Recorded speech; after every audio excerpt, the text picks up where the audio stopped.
Salut la famille. Bon, d'abord, pour tous ceux qui ne sont pas encore abonnés, abonnez-vous. C'est vous en attendant pour commencer la vidéo. Quand on était petit, chacun de nous avait un rêve. Chacun de nous voulait occuper un poste spécifique dans la société. Et on y croyait, on croyait à nos rêves. Jusqu'à ce qu'on fasse la rencontre de monsieur mathématique.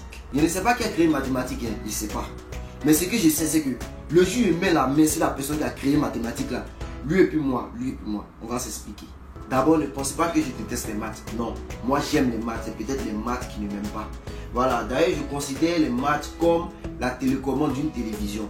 C'est-à-dire que tu peux être assis, si tu as la télécommande, tu changes les chaînes, tu changes les paramètres, tu éteins comme tu allumes ta télévision à ta convenance sans te lever. Vous voyez un peu. Mais ça ne veut pas dire que sans la télécommande, ta télévision ne va plus fonctionner. Voilà, donc les maths, c'est quelque chose à la base qui est censé nous rendre la vie un peu plus simple. Mais ce n'est pas quelque chose d'obligatoire. Parce que quand on regarde dans la société aujourd'hui, il y a des personnes qui ne sont pas parties à l'école. Il y a des personnes qui n'ont pas étudié les mathématiques, mais qui ont réussi leur vie. Bon, l'ami, supposons que tu es un boulanger. Tu vends un pain à 100 francs l'unité. Je viens t'acheter 4 pains. Ensuite, je t'achète les 2 tiers d'un pain. Combien est-ce que je te dois au total? C'est mon faux partir pain. Non, mais réponds. C'est mon pain, non? Il dit faut partir avec, il te donne ça cadeau.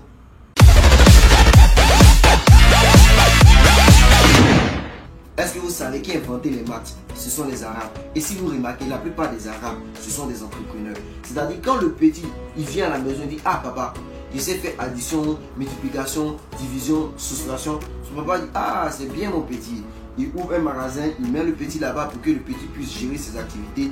2 ans après, le petit lui-même ouvre son propre magasin. Au fil du temps, il est riche. Après, il y a ceux qui veulent devenir docteurs, chimistes, profs de maths, informaticiens. Voilà. C'est eux que vous devez embrouiller avec mathématiques. Sinon, moi, l'ami, je vais devenir romancier. Je vais écrire mes livres plus tard. Pourquoi vous venez m'embrouiller avec affaire de logarithme, ne peut rien défraisser? Pourquoi? Je vous ai fait quoi? Aïe! Ok, logarithme ne peut rien. Moi aussi là, je ne peux rien. Arrêtez de m'embrouiller. Moi, je suis complètement d'accord que nous tous, on doit apprendre les mathématiques, mais les mathématiques de base. C'est-à-dire addition, multiplication, soustraction, division. Si vous voulez même la mettre pourcentage dessus, je suis d'accord avec tout ça. Mais ne venez pas nous embrouiller avec les thèmes bizarres. Après, c'est vous dire qu'on est nul. Alors, Lamine, peux-tu me dire quelle est la limite d'une fonction affine qui a pour résultat le nombre 50? C'est 50. Quoi? Pourquoi?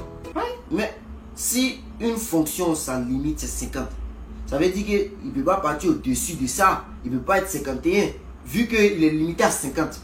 Donc c'est 50. Apprenez vos mathématiques avancées là, ceux qui en ont besoin dans leur vie ou bien dans leur carrière. Mais s'il vous plaît, arrêtez de nous mélanger pour nous traumatiser avec les problèmes de mathématiques. Déjà que j'ai mes problèmes à la maison, je ne vais pas venir régler le problème de quelqu'un d'autre en classe. Et même si ce sont des problèmes qui ne sont pas trop complexes, on peut comprendre. Mais tu te réveilles le matin, il y a toujours sommeil dans tes yeux. Mais tu fais l'effort de te rendre à ton cours de maths malgré que tu n'aimes pas ça. Et voici le prof, il s'amène.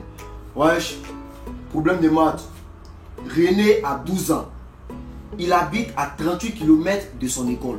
Il est 8h30 du matin.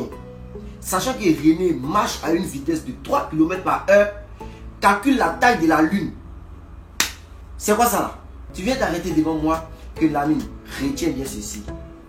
Le carré de l'hypoténuse dans un triangle rectangle est égal à la somme des carrés des 2 autres côtés du triangle. Bon, ça là, moi je vais retenir. Pourquoi?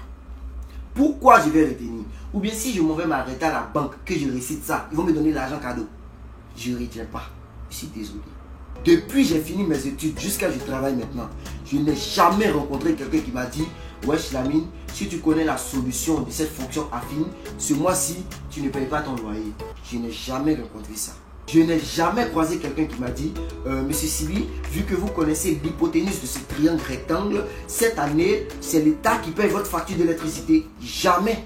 Donc arrêtez de m'embrouiller s'il vous plaît. Et d'ailleurs, compas, rapporteur, tout ça, ça sert à quoi en fait?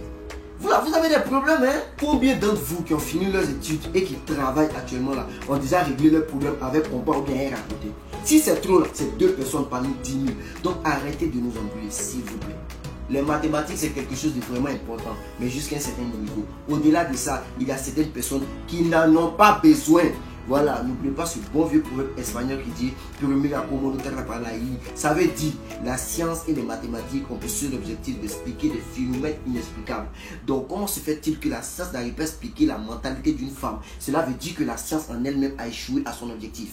Merci, abonnez-vous à ma chaîne, commentez, likez si vous voulez devenir un peu plus intelligent.